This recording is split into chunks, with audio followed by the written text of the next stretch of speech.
E aí galera do sétimo ano, eu sou o professor Gabriel e a gente vai corrigir a semana 3 do PET 2. Espero que todos estejam bem e bora lá então corrigir? Gente, essa semana o tema, eram dois temas, né? O final da Idade Média e a Peste Negra e já a expansão marítima e os avanços científicos aí do Renascimento. Então, bastante coisa, tá? Mas vamos lá, começar aí pela primeira atividade que trazia essa imagem aí, ó. Essa imagem que cujo título lá no PET, a gente pode ver, tá meio ruim de ler ali, mas tá ali, o Triunfo da Morte, ó, pintado em 1562. Tá meio ruizinho de ver, né, gente? Se vocês tiverem condição, é interessante buscar essa fonte em outro lugar. Eu olhei aqui no Google, já encontrei muito melhor, tá? Mas basicamente eu tenho o que aqui? Caixões, esqueletos, né? Mortos empilhados e fogo, né? Muita destruição, tá? Essa imagem então vai ser a base para responder as primeiras questões. Vamos lá então. A primeira questão: o que vocês observam na primeira fonte histórica, que é essa imagem, né? Como eu já falei agora aqui, né? Muitos corpos, covas coletivas e fumaça dos corpos sendo queimados pelo acúmulo de mortos, né?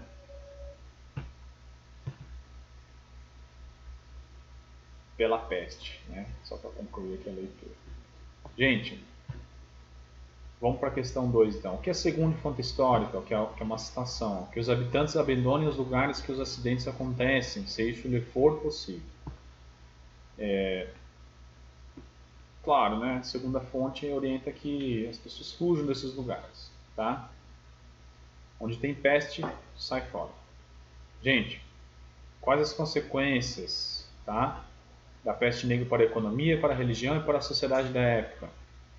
Na economia, uma crise por falta de mão de obra, as pessoas morrendo, e produção de alimentos, não tem quem produza, né? E na religião, o questionamento da fé, ó. Tudo isso transforma a sociedade da época tanto na religiosidade quanto na economia, tá? Isso aqui vai ser inclusive base, esse questionamento da religião, base para depois as reformas, né? Que a gente viu na semana passada, tá? As reformas religiosas, ó. Essa peste aqui resultou na morte de até 200 milhões de pessoas entre os anos 1347 e 1351. Então as pessoas pensaram, poxa, mas por que está morrendo tanta gente, né? E Deus, cadê nessa história? Então a religiosidade aí começou a ser questionada, né? A hegemonia da Igreja Católica, tá? Gente, questão aqui era para comparar as epidemias do século XIV, a peste, e a Covid-19, que a gente vive hoje, tá? Buscando destacar a importância dos avanços da medicina nesse combate, né, das doenças. Coloquei aqui um texto. As duas epidemias têm efeitos parecidos na sociedade, né? Elas geram crise econômica, alteração da rotina das pessoas e também causam efeitos permanentes para depois, né? Que a gente só vai saber depois. A principal diferença é que na epidemia atual não chegamos ao número de mortes como na peste. Por quê, gente? Por causa do avanço da ciência e da medicina, né? Na época da peste a gente não tinha sequer hospital, gente, tá? Então as pessoas elas não tinham muito o que fazer, elas morriam, né? Hoje em dia você fica doente, você tem aí hospitais, claro que não é infinito, por isso que a gente está em isolamento, por isso que a gente está nesse sistema de ensino agora, porque se a gente começar a descuidar, pode ser que eu fique doente e não tenha para onde recorrer, aí a gente vai ter uma coisa parecida com o que acontecia lá na Idade Média, né? Pessoas sem ter tratamento médico, tá? E claro, né? A gente tem aqui também as mudanças de higiene, culturais, né? Que evitam uma maior contaminação. Então, se a gente hoje está conseguindo aí, vamos dizer, ter um certo controle da situação, né? A gente tem isso porque as pessoas se cuidam, as pessoas lavam a mão, as pessoas agora estão com o hábito das máscaras, né? E na época da peste nada disso existia, gente. Não existia sequer saneamento básico, ou seja, o cocô e o xixi ficava na rua mesmo às vezes. Ia pro rio, tá? Então eram várias doenças, né? A peste ela veio do xixi do rato, né? Contaminando os alimentos, tá? Então isso mudou bastante. Por quê? Porque a ciência, né? Cientistas estudaram e verificaram que as pessoas tinham várias doenças por falta de higiene, tá? E hoje em dia continua sendo importante isso, né?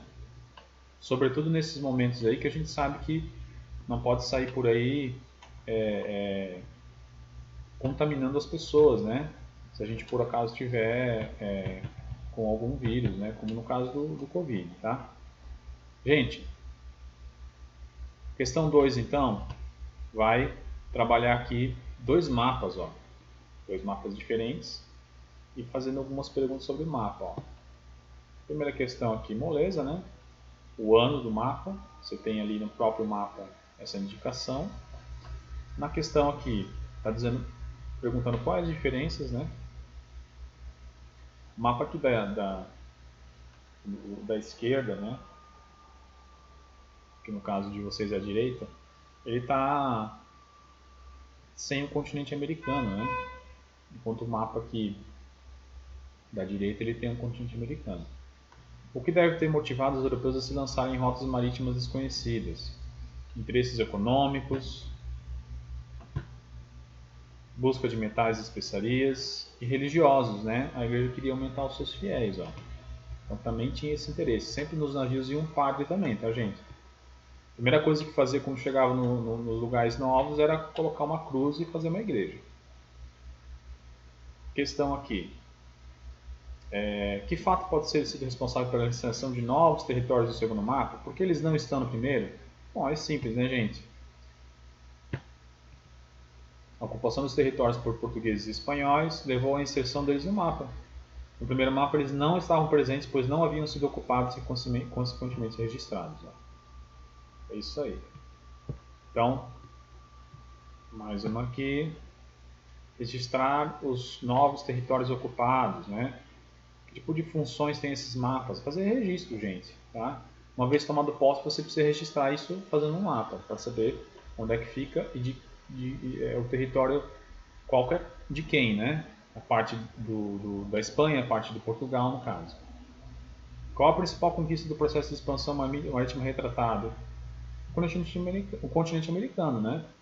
E as riquezas naturais dele, tá? Que foram, vamos dizer, dominadas pelos europeus da época.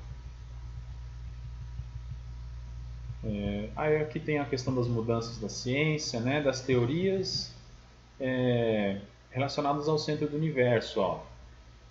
Bem tranquila essa questão, né?